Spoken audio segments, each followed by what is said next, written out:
Shalom, ya bersyukur kita sama-sama bisa kembali, terima kasih Om, bisa sama-sama kembali merenungkan kebenaran firman Tuhan.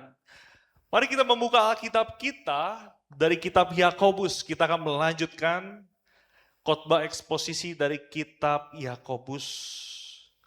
Kita akan membuka Yakobus 5 ayat yang pertama sampai yang ke-6. Yakobus 5 ayat yang pertama sampai yang ke-6.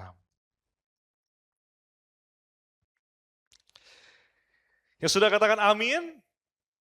Masih sedikit, masih sibuk cari Yakobus itu di mana? Di kitab setelah Kejadian, Keluaran, Imamat, Bilangan, sampai akhirnya nanti ketemu di Yakobus, gitu ya. Ya, Yakobus di Perjanjian Lama, Bapak Ibu sekalian, setelah Perjanjian Lama, Perjanjian Baru setelah Ibrani, sampai saya lupa karena mikirin ketahuan tadi. Ya, Yakobus 5 ayat 1 sampai yang ke-6.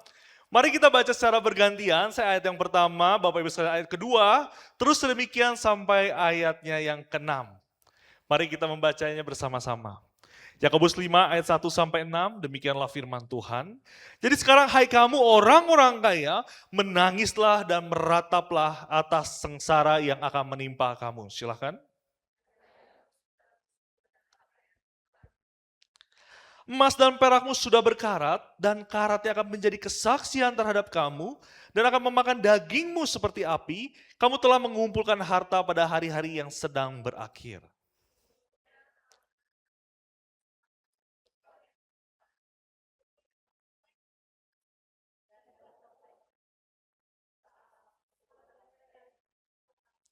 Dalam kemewahan, kamu telah hidup dan berfoya-foya di bumi. Kamu telah memuaskan hatimu sama seperti pada hari penyembelihan.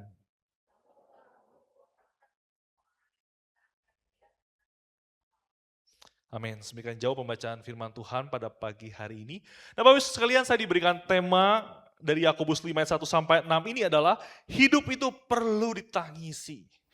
Ketika saya merenungkan, waduh temanya berat banget gitu ya, seperti sangat gelap sekali dunia ini. Sama seperti kita seringkali kalau melihat sosial media, melihat bagaimana pemerintahan kita dikritik sana sini dan kita merasa diri sebagai warga negara Indonesia adalah paling berat itu ya. Hidup yang paling berat itu selalu menjadi warga negara Indonesia gitu ya, kata netizen gitu ya di dalam sosial media kita dan lain sebagainya. Nah, saya rasa itu juga salah satu yang bisa kita lihat dari salah satu ini ya, permasalahan dalam kehidupan kita sehari-hari. Hari ini melalui sosial media kita adalah seringkali sosial media itu membentuk standar hidup kita, bahwa sukses adalah memiliki uang, status dan gaya hidup yang tinggi. Bagaimana kita bisa mempunyai nomor rekening yang sangat berlimpah, nol itu panjang sekali, sampai saya juga nggak tahu gitu ya kalau triliun itu nolnya berapa gitu, dihitung satu-satu dulu. Karena kita tidak terbiasa dengan angka nol yang sebanyak itu. Betul nggak status, Bapak Ibu sekalian, status kita ini apa? Kita punya duduk jabatan di mana dan lain sebagainya. Bagaimana mungkin di dalam status tertentu kita mau sampai titik itu kita kejar setiap hari, atau bagaimana kita lihat di sosial media. Gaya hidup yang tinggi. Tinggal ngeluarin kartu kredit, kita ngeluarin kartu debit, semua digesek selesai, kita dapat barangnya, kita ngelihat kok bisa ada orang hidup seperti itu.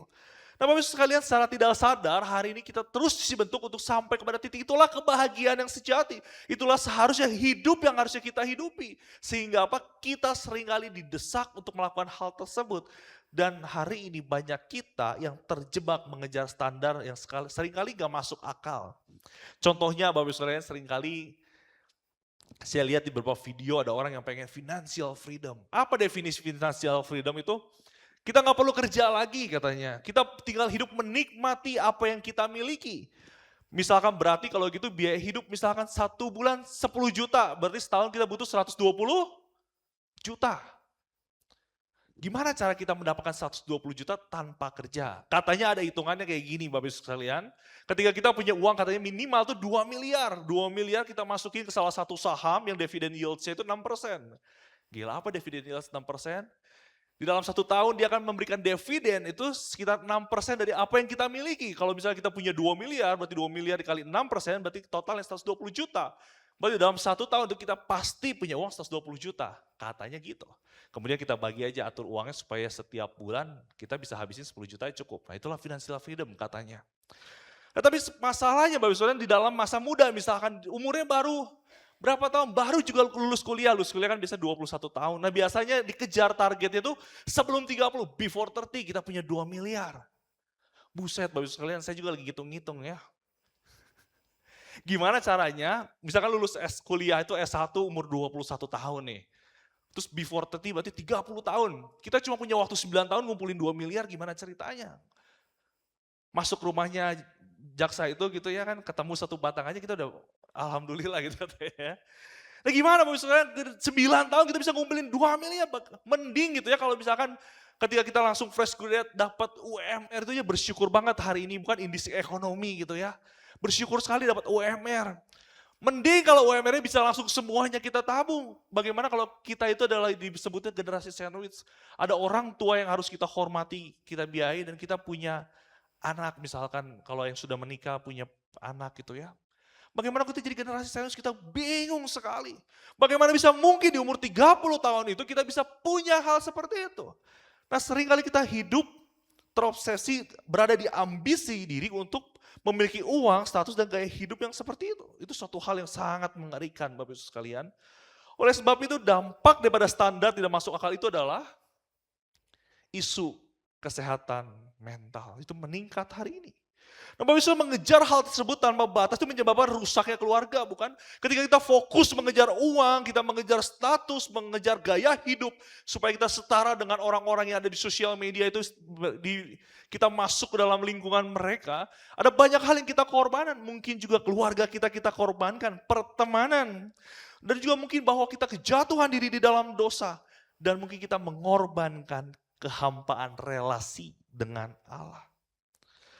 Hari-hari ini terjadi sekali peningkatan masalah kesehatan mental seperti depresi, frustasi, kelelahan atau burnout akibat berjuang tanpa henti.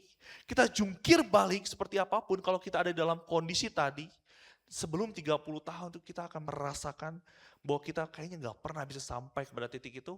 Akhirnya kita minder, kita kacau, hancur hidupnya. Nah Bapak Ibu sekalian itu semua hari ini sudah menjadi bagian daripada standar kehidupan kita, bukan? Kita kejar terus itu semua sampai kita hancur di dalam diri kita, relasi kita dengan sama kita, terutama lebih lagi relasi kita dengan Tuhan hancur berantakan. Nah Bapak Ibu sekalian, ketika kita mengejar suatu hal yang sudah rusak itu, tapi ketika kita baca tadi ayat di dalam Yakobus itu bukan hanya merusak kita, tetapi bagaimana ketika itu segala sesuatu yang kita kejar ternyata itu membinasakan kita di akhirat nanti. Nah Bapak Ibu Yakobus 5 surat ini mengingatkan kepada setiap pembacanya mau pada saat itu maupun hari ini bahwa hati-hatilah bahwa apa yang kamu kejar itu harta benda itu segala macam itu akan menjadi kesaksian bagimu supaya engkau dihukum di dalam kekekalan nanti. Bapak Ibu sekalian penulisan daripada Yakobus 5 ayat 1 sampai ke 6 ini sama seperti Yakobus 4 ayat 13 sampai 17. Dia dituliskan dengan cara yang sama kalau di dalam versi TB2 yang baru ini. Kalimat pertama di ayat yang pertama itu jadi sekarang kamu orang-orang kaya itu menunjukkan bahwa ada suara kenabian di sana. Ingin suatu memberikan nasihat bahwa kamu berhati-hatilah dengan apa yang kamu kejar. Berhati-hatilah dengan apa yang kamu inginkan di dalam dunia ini. Yakobus itu menegur dengan sangat keras orang-orang yang mengejar harta fana ini, karena hal itu akan menjadi bahan tuduhan di dalam pengadilan ilahi. Dan di akhir zaman nanti ketika pengadilan yang agung itu, kita akan ditunjukkan bahwa inilah harta yang kau miliki dan lihatlah. Engkau lebih memilih harta itu dibandingkan sang juru selamat itu. Bayangkan apa yang kita kejar, bayangkan apa yang kita inginkan, ternyata di akhir nanti berbalik menantang kita. Bahwa kita seharusnya mengalami kematian yang kekal. Oleh sebab itu hidup kita harus kita tangisi dan ratapilah ketika kita mengejar hal seperti itu. Yang membawa kita ternyata kepada kebinasaan. Bukan di dalam dunia ini segala satunya relasi keluarga rusak, relasi pertemanan rusak. Tetapi juga bagaimana di akhirat nanti kita mengalami pengadilan ilahi dan kematian yang kekal. Bapak Ibu sekalian, Yakobus itu menegur dengan keras orang-orang kaya pada saat itu. Orang-orang pada saat itu kalau kita baca ayat 5 sampai 6 ini menunjukkan bahwa dia atau mereka itu memiliki tanah. Tanah sehingga disewakan kepada orang-orang untuk dikelola dan lain sebagainya. Di situ orang-orang kaya itu berbuat jahat dengan melakukan apa? Dengan menahan upah buruh. Seharusnya mereka mungkin gajian tanggal 2 ditahan-tahan. Supaya dia bisa putar lagi uangnya di tempat yang lain. Mungkin harus bisa punya membeli tempat lain. Padahal harusnya uang tersebut untuk upah daripada buruh mereka. Atau mungkin mereka berbuat jahat di mana? Hidup di dalam foya-foya. Hidup dalam pesta terus-menerus di dalam Yakobus 5 ayat 1 sampai 6. Mereka memuaskan nafsu diri mereka, mereka memuaskan kerinduan mereka, kesenangan mereka dengan berpesta pora. Itulah yang ditegur oleh Yakobus di ayat 5 ayat Yakobus 5 ayat 1 sampai 6 ini. Kita akan melihat bahwa harta benda itu akan menantang mereka orang-orang kaya yang berdosa itu. Di situ ada kata api di mana itulah menunjukkan bahwa nanti di satu saat nanti akan menunjukkan suatu pemurnian bahwa apakah orang tersebut itu murni atau tidak. Nah Bapak Ibu sekalian, ketika kita hidup di dalam dunia yang seperti ini, di dunia yang selalu membuat standar kita tinggi, membuat kita hancur berantakan dan kemudian di akhir nanti kita yang hanya tertinggal adalah penghukuman yang kekal, maka itulah dunia yang seharusnya kita tangisi dan ratapi. Ada banyak orang mengejar hal-hal seperti ini hingga lupa segala sesuatunya. Bukankah itu seharusnya menjadi suatu ratap dan tangis kita sehari-hari ini? Dan sejalan dengan itu Bapak Ibu sekalian, kalau kita baca di kitab Pengkhotbah, bahwa segala sesuatunya di bawah matahari adalah sia-sia. Apa yang kita miliki adalah suatu hal yang sia-sia, kita bekerja, kita makan, kita minum, dan lain sebagainya di dalam kehidupan kita. Kita punya sosial media, kita main games, dan lain sebagainya. Semuanya sia-sia, kata Pengkhotbah. Apa yang dilakukan di bawah kolong langit itu semuanya sia-sia.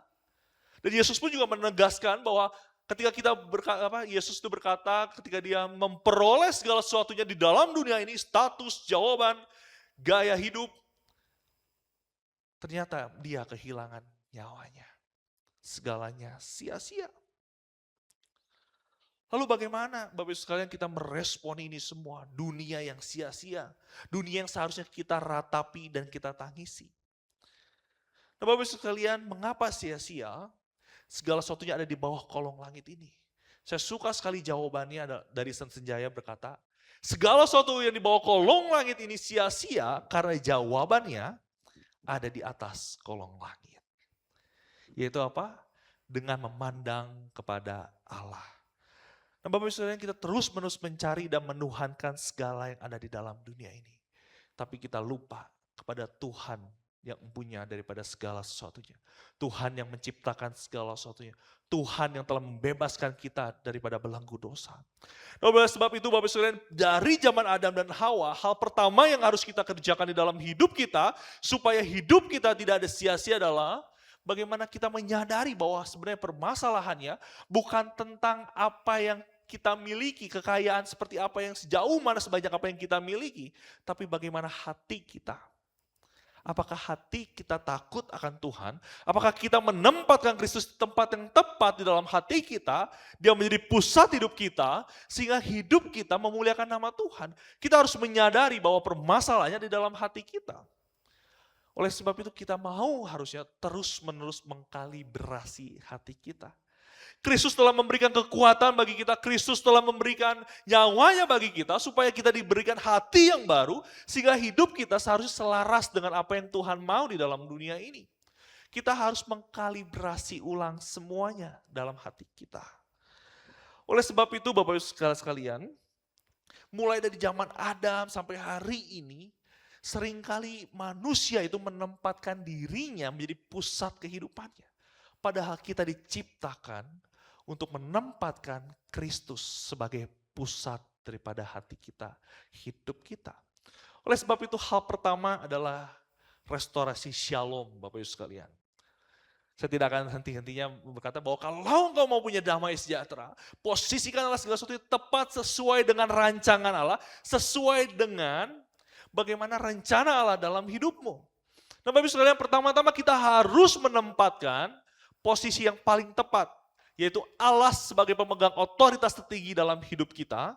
Kemudian kita ada di bawahnya yang kedua, yaitu manusia sebagai ciptaan yang dikasihi oleh Tuhan. Dan uang dan juga pekerjaan kita, status kita, gaya hidup itu sebagai alat yang kita kuasai. Jangan sampai harusnya uang itu berada di bawah kita, itu menjadi Tuhan kita di atas. Dan masalahnya Tuhan kita itu cuma satu. Kita nggak pernah bisa punya dua Tuhan di dalam hidup kita. Yesus berkata, kalau engkau punya dua Tuhan, maka engkau akan mengasihi yang satu dan akan membenci yang lain. Oleh sebab itu pertama-tama kita harus menempatkan, kita harus menyadari restorasi shalom itu hadir di dalam hidup kita. Ketika Kristus mati di atas kayu salib, dia mengubah segala satu tatanannya, dia menyungkir balikan nilai-nilai dunia sehingga dia menempatkan seharusnya berkata Allah itu adalah paling tinggi, dia adalah pusat kehidupanmu, kemudian kita manusia sebagai gambar dan rupa Allah itu punya kuasa juga atas uang, pekerjaan dan lain sebagainya. Disitulah maka damai sejahtera itu akan hadir dan kita akan mengikuti apa yang Tuhan mau di dalam kehidupan kita. Ini adalah struktur tingkatan. Tapi bagaimana kita menghidupi restorasi shalom ini adalah kita punya kacamata yang jelas. Bagaimana kita memandang dunia ini itu melalui salib Kristus.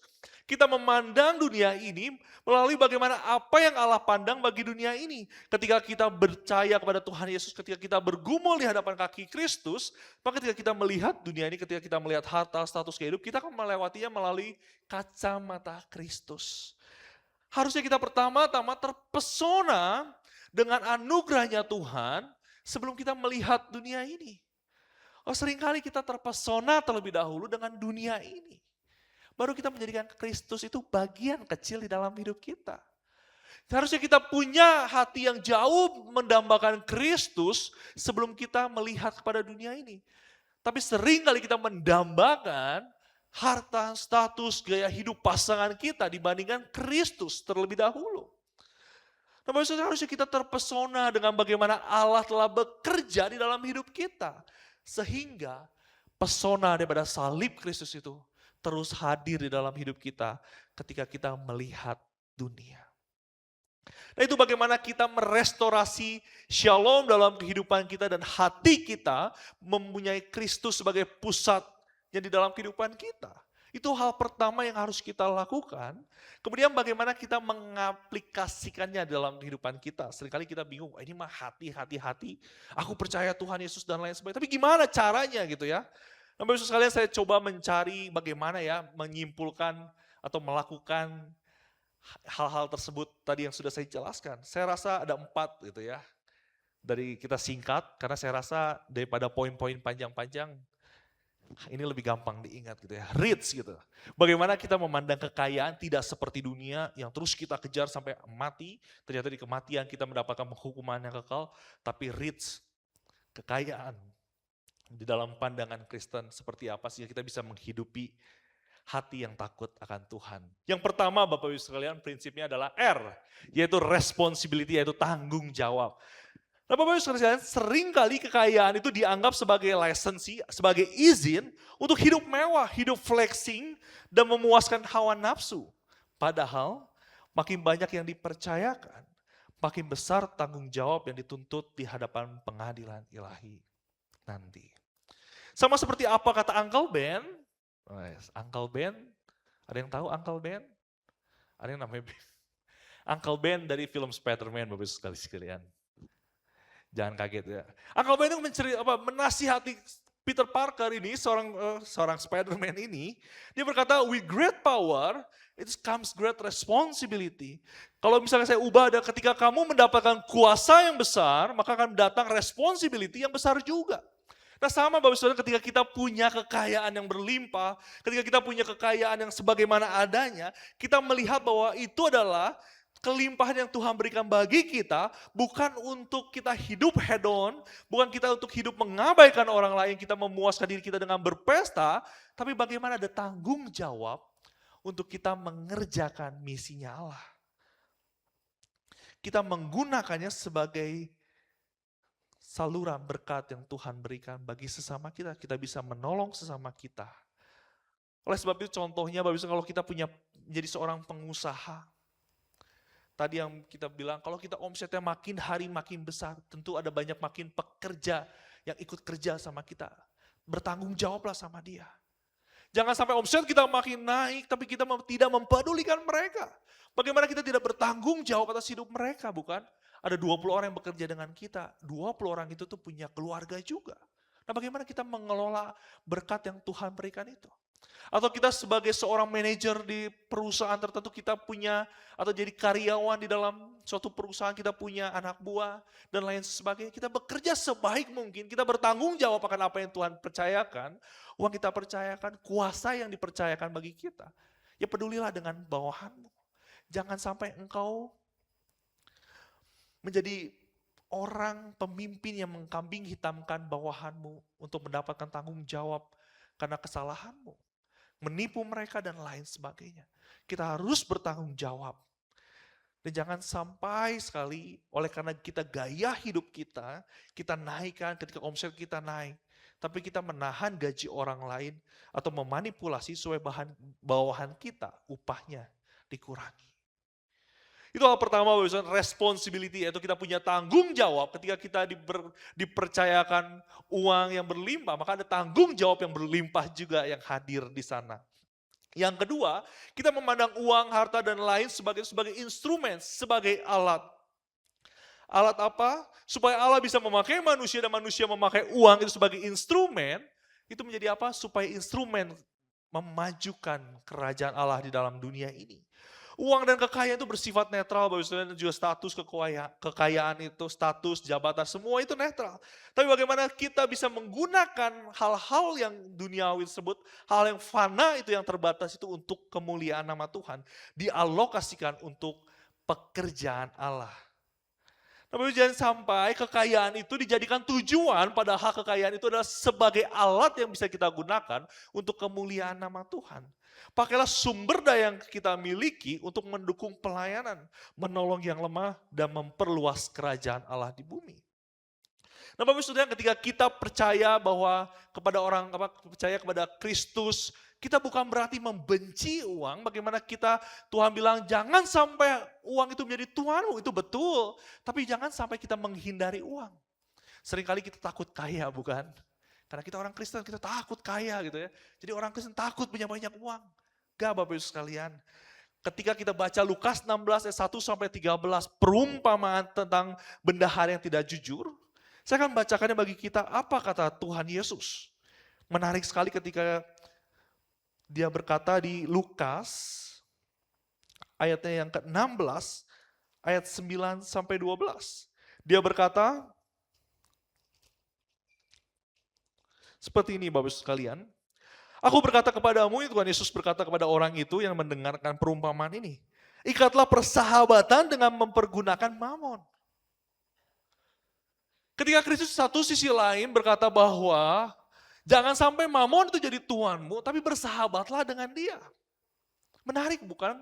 Maksudnya ketika Kristus itu berkata, jangan sampai mamon itu jadi Tuhanmu, tapi jangan sampai juga engkau tidak mengenal mereka. Jangan sampai engkau tidak mengenal mamon. Bapak sekalian, bagaimana kita itu menggunakan mamon itu sebagai alat yang Tuhan berikan bagi kita. Jadi bukan suatu hal yang harus kita benci, tapi kenallah mamon tersebut. Jadi jangan pernah merasa bersalah ketika kita mengenal dan menguasai tentang keuangan. Kita tidak menghindari untuk berbicara tentang, jangan sampai kita membuat uang itu sebagai seolah yang tabu. Enggak, Bapak Ibu sekalian. Kita seharusnya berkuasa atas uang itu sebagai alat dengan pertolongan daripada Allah. Sehingga uang bisa menjadi instrumen atau alat yang memuliakan Tuhan. Responsibility, tanggung jawab. Instrumen itu alat yang bisa kita gunakan. Uang itu adalah instrumen. Yang ketiga, yang sering kita lupa adalah ciptaan adalah kepunyaan Allah. Ciptaan itu adalah kepunyaan Allah, Bapak Ibu sekalian. Nah, kita seringkali merasa bahwa apa yang ada di dalam dompet kita, di dalam tabungan kita, itu adalah milik kita. Nah, Bapak Ibu sekalian, kita harus mengingat bahwa segala sesuatunya adalah milik Allah. Kenapa? Karena Allah adalah pencipta segala sesuatu. Kita kembali dari Kejadian 1. Allah menciptakan langit dan bumi beserta segala isinya, dan uang kita itu ada dalam isi daripada bumi itu, bukan? Jadi jangan sampai kita berkata, uang di dalam dompetku, di dalam tabunganku itu milikku. Lebih jauh lagi daripada Tuhan. Enggak. Segala sesuatunya dalam bumi ini adalah kepunyaan Tuhan. Oleh sebab itu Bapak Ibu sekalian, kepunyaan segala sesuatu ini adalah milik Allah dan kita siapa? Kalau kita lihat kejadian, kita ini adalah pelayannya Tuhan. Kita itu pengelola, bukan pemilik. Oleh sebab itu Bapak Ibu sekalian, kita sadar betul bahwa Allah adalah pemilik tunggal daripada segala sesuatunya. Kita nggak bisa sombong, kita nggak bisa merasa ini punya saya yang ngatur segala macamnya. Segala sesuatu dalam dunia ini adalah milik Tuhan semata dan kita hanya dipercayakan untuk mengelolanya. Nah, salah satunya biasanya yang saya dengar di dalam khotbah-khotbah di tempat lain gitu ya. Yang sering saya keliru, saya rasa ini bisa menjadi suatu perbandingan bahwa ini suatu hal yang keliru. Kita biasanya bilang, berilah persepuluhan itu miliknya Tuhan. Cuman 1/10 miliknya Tuhan, 90-nya buah punya kita. Apakah itu betul Bapak Ibu sekalian ketika kita percaya bahwa Allah adalah pencipta langit dan bumi? Ini memang suatu hal yang seringkali jarang dibahas, tapi kita perlu membahas apa sih sebenarnya gitu ya. Nah, Bapak Ibu seringkali orang berkata perpuluhan itu punya Tuhan. Oleh sebab itu kembalikanlah yang punyanya Tuhan. Tapi bagaimana Bapak Ibu bahwa 100% daripada uang yang kita miliki itu punya Tuhan seutuhnya. Kenapa? Karena dialah adalah pencipta langit dan bumi serta segala isi yang ada di dalamnya. Seringkali ada yang bilang persepuluhan, tapi nanti dilembutkan lagi 1/10-nya dan lain sebagai cara melembutkannya. Supaya seolah-olah jangan sampai mereka merasa diminta-mintai dan lain sebagainya. Nah Bapak Ibu lalu bagaimana kita menanggapi perpuluhan ini, saya baca dari tata gereja, dari Kalam Kudus gitu ya, jarang sekali kan. Ada orang khotbah dari tata gereja, saya baca tata gereja. Di pasal 16 ayat 2 poin yang ketiga berkata persepuluhan dari anggota sinode GKK. Jadi sinode itu mendapatkan uang persepuluhan dari gereja lokal. Nah gereja lokal itu dapat dari jemaat. Bagaimana kita mempercayakan diri kita sebagai bagian daripada gereja Kalam Kudus, maka kita memberikan persepuluhan itu. Oleh sebab itu ketika persepuluhan itu dikumpulkan, kemudian juga lokal itu memberikan persepuluhan ke sinode, bagaimana sinode mengelola itu untuk kemajuan Injil, tanggung jawab tadi, instrumen yang tadi. Nah itu suatu hal yang sebenarnya berjalan selaras dengan kebenaran firman Tuhan. Nah tapi Bapak Ibu sekalian seringkali kan pertanyaannya nggak mungkin gini dong. Contoh, atau misalkan Musa gitu ditanya, gimana kalau misalkan saya mau kasih lebih? Jarang ada yang nanya kayak gitu ya. Biasanya kan gimana kalau di bawah 10% gitu, pertanyaannya gitu. Nah Bapak Ibu sekalian kembali dengan satu prinsip ini. Allah adalah pencipta langit dan bumi beserta segala isinya, maka seluruh isi dompetmu punya Tuhan, tanya Tuhan. Kalau misalkan nanya nominalnya berapa gini segala macam, 100.000 Bapak Ibu sekalian buat orang lain mungkin yang gajinya semiliar sebulan mah kecil. Tapi buat saya gitu ya, bisa buat makan 2 hari misalkan gitu kan. Makan di warteg 25.000 kali 4 kali kan. Ya maksudnya tergantung kan, itu sangat sulit sekali untuk ditentukan bukan. Nah, tapi bagaimana ketika kita mempercayakan seluruhnya, kita tanya Tuhan. Tuhan engkau mau bagian ke gereja ini berapa, bagian untuk hidupku berapa, untuk anakku berapa, tanya Tuhan. Karena hidupmu, uangmu itu punya Tuhan. Kita tuh pengelola. Oleh sebab itu berdoalah sebelum engkau membagi pos-pos itu setiap awal bulannya. Berdoalah sama Tuhan, minta hikmat. Supaya pengelolaan uangmu bisa menjadi kemuliaan bagi Tuhan. Maksudnya saya bukan orang yang percaya teologi kemakmuran di mana Tuhan mau semua orang jadi orang kaya. Ataupun sebaliknya, Tuhan mau kita nggak punya uang sama sekali. Enggak Bapak Ibu Saudara, tapi bagaimana kita ketika percaya Tuhan Yesus, hidup kita semakin hari serupa Kristus, kita menjadi pribadi yang serupa Kristus ketika kita punya uang yang banyak, ataupun ketika kita tidak punya uang sama sekali. Bagaimana kita meresponinya sebagai orang yang segambar dan serupa Kristus. Itu aja. Bagaimana kita berespon ketika kita ada di dalam kelimpahan atau di dalam kekurangan? Sehingga kesimpulannya apa? Bagaimana kita hidup berkecukupan. Itulah maksud daripada hidup berkecukupan. Kita bisa meresponi oleh karena pertolongan Tuhan di dalam kelimpahan maupun di dalam kekurangan. cukuplah kasih karunia Tuhan itu. Dan yang terakhir Bapak Ibu Saudara yang harus kita ingat baik-baik. Memandang kekayaan hanya itu heart check. Nah Bapak Ibu sekalian seringkali dunia itu mengukur keberhasilan dan keberkatan seseorang. Seorang itu diberkati Tuhan oleh dari saldo rekeningnya atau barang branded yang dia punya. Namun di mata Tuhan, Bapak Ibu sekalian, materi itu bukan indikator kedekatan seseorang dengan Allah. Nah Bapak Ibu sekalian, jangan sampai di dalam kepala kita ketika orang itu lagi kena masalah, ketika uangnya habis-habisnya, engkau berkata, dia dikutuk oleh Tuhan.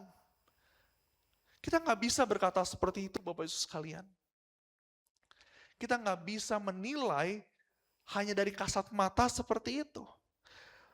Bapak Ibu masih banyak orang yang punya uang miliaran, triliunan, orang terkaya ini jauh hatinya daripada Tuhan. Tapi orang yang hidupnya pas-pasan banget hatinya dekat dengan Tuhan. Jadi keuangan, kekayaan itu tidak bisa diukur sebagai alat ukur seseorang itu dekat dengan Tuhan.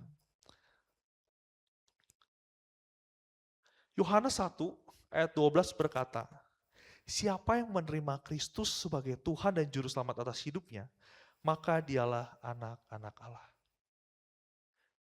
Siapapun yang berkata, Tuhan Yesus adalah Tuhan dan Juru Selamat atas hidupnya, dialah anak-anak Tuhan.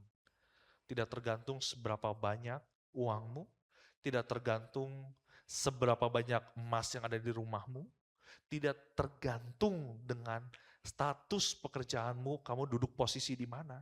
Semuanya yang percaya Tuhan Yesus sebagai Tuhan dan Juru Selamat, itu adalah anak-anaknya Allah. Nah tentu hidup seperti ini tidaklah mudah. Seringkali kita lebih memilih, sama seperti orang kaya di dalam Yakobus 5, ayat 1-5 tadi. Ayat 6 tadi. Seringkali kita menghalalkan segala cara, walaupun berdosa di hadapan Tuhan, tetap dilakukan untuk mendapatkan keuntungan. Bagaimana orang-orang kaya di zaman Yakobus tadi, dibilang, pokoknya aku mau kaya, aku memenuhi nafsu mereka dengan berpesta pora, mereka ambil uangnya menahan upah dari orang yang harusnya diupah. Lalu misalnya itu menunjukkan bahwa mereka orang-orang kaya itu, mereka menghalalkan segala cara untuk supaya mereka punya uang. Ada kenaikan dibanding kekayaan mereka. Nah oleh sebab itu saya rasa Yakobus 5 ayat 7 itu menyimpulkan dua perikop di atasnya. Yaitu apa? Bersabarlah seperti petani menantikan hasil panen. Inilah hidup yang harus kita jalani. Sabar seperti petani menantikan hasil panen. Kita harus setia menanam, kita setia merawat, memberi pupuk, dan selebihnya percayakan kepada Tuhan. Kurangi stres, frustasi, dan lain sebagainya ketika kita gagal. Sebab kita percaya bahwa pintu berkat itu ada dalam pimpinannya Tuhan. Ada di dalam rencananya Tuhan. Jangan sampai ketika segala sesuatunya dunia runtuh, kita menghalalkan segala cara. Nah Bapak Ibu sekalian, mungkin kita dipercayakan kesehatan lebih dari banyak angka di rekening kita. Mungkin kita dipercayakan kekuatan lebih daripada emas yang bisa kita miliki. Mungkin kita dipercayakan lutut yang kuat untuk berdoa lebih kuat dari orang lain. Mungkin kita dipercayakan iman yang teguh dibandingkan rekan sepelayanan kita. Tetaplah memandang kepada salib Kristus. Untuk menutup khotbah saya, mari kita baca Ibrani 13 ayat 5-6 bersama-sama. Saya undang Bapak Ibu sekalian bangkit berdiri, mari kita baca ini bersama-sama.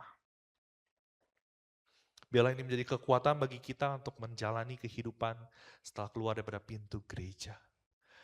Mari kita baca, 2, 3. Janganlah kamu menjadi hamba uang dan cukupkanlah dirimu dengan apa yang ada padamu. Karena Allah telah berfirman, aku sekali-kali tidak akan membiarkan engkau dan aku sekali-kali tidak akan meninggalkan engkau. Sebab itu dengan yakin kita dapat berkata, Tuhan adalah penolongku. Aku tidak akan takut apakah yang dapat dilakukan manusia terhadap aku. Amin. Mari kita berdoa. Bapak terima kasih untuk kebenaran firman yang telah Engkau sampaikan kepada setiap kami. Biarlah kami bisa menjadi pengelola yang baik Dan terutama jauh lebih daripada itu hati kami menempatkan Engkau di pusat kehidupan kami, pusat hati kami. Sehingga apapun yang terjadi dalam kehidupan kami bisa meresponinya segala sesuatunya dengan baik. Entah itu permasalahan keuangan, pekerjaan, dan lain sebagainya.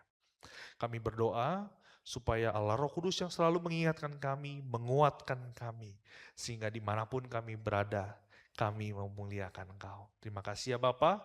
Ini seru doa kami, demi Yesus Kristus kami berdoa dan mengucap syukur. Amin. Terima kasih, Tuhan Yesus memberkati.